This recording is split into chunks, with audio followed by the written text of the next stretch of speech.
Hello అందరికీ. Nifty 50 and bank Nifty రెండిట్లోనే మనం Monday market ఎలా ఓపెన్ అవుతుంది అండ్ టార్గెట్స్ ఏంటనేది ఒకసారి డిస్కస్ చేసుకుందాం. అలాగే బీటీఎస్టీకి నేను ఏదైతే హోల్డ్ చేశానో నిఫ్టీ అండ్ బ్యాంక్ నిఫ్టీలో దాని గురించి కూడా ఒకసారి మాట్లాడుకుందాం.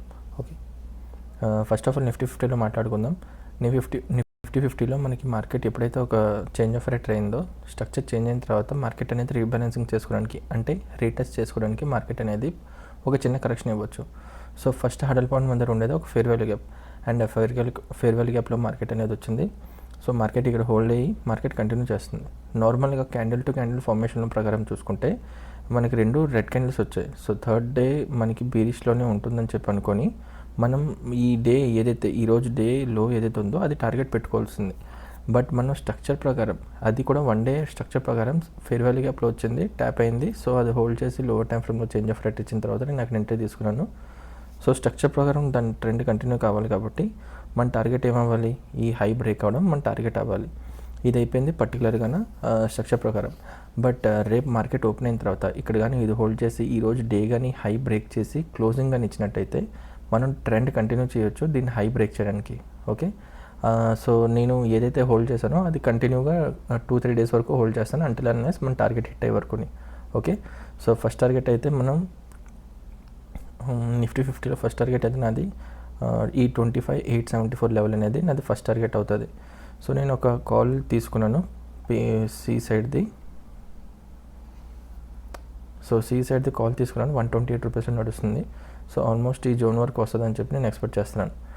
ఫస్ట్ టార్గెట్ అయితే ఇది, అండ్ సెకండ్ టార్గెట్ అయితే ఈ నేను అది హై బ్రేక్ చేయడం అనేది సెకండ్ టార్గెట్. ఓకే, ఇది అయిపోయింది నిఫ్టీ 50లో. బ్యాంక్ నిఫ్టీలో ఆల్మోస్ట్ సేమ్, అలాగే బ్రేక్అవుట్ స్ట్రక్చర్ జరిగిన తర్వాత మార్కెట్ అనేది రీబ్యాలెన్సింగ్ చేసుకోవడానికి వస్తుంది. సేమ్ సినారియో నిఫ్టీలాగే. అండ్ ఫస్ట్ మనకు ఉండేది ఫేర్ వాల్యూ గ్యాప్, అదే హోల్డ్ చేసి మార్కెట్లో అనేది సేమ్ లోవర్ టైం ఫ్రేమ్లో కరెక్షన్ చేసింది, చేంజ్ ఆఫ్ రేట్ అయ్యి. సో నేను కంటిన్యూ చేస్తున్నాను. So first hurdle point hold చేస్తుంది కాబట్టి మార్కెట్లో ఫస్ట్ మనం కంటిన్యూ చేయొచ్చు. అండ్ టార్గెట్ అనేది ఈ ఆల్ టైమ్ హై మళ్ళీ బ్రేక్ చేయడానికి టార్గెట్ పెట్టుకుంటాం. ఓకే, సో ఫస్ట్ టార్గెట్ ఏమవ్వాలి అని చెప్పి చూస్తే ప్రీవియస్ డే ఇక్కడ ఒక నాకు బ్రేకప్ బ్లాక్ ఉంది.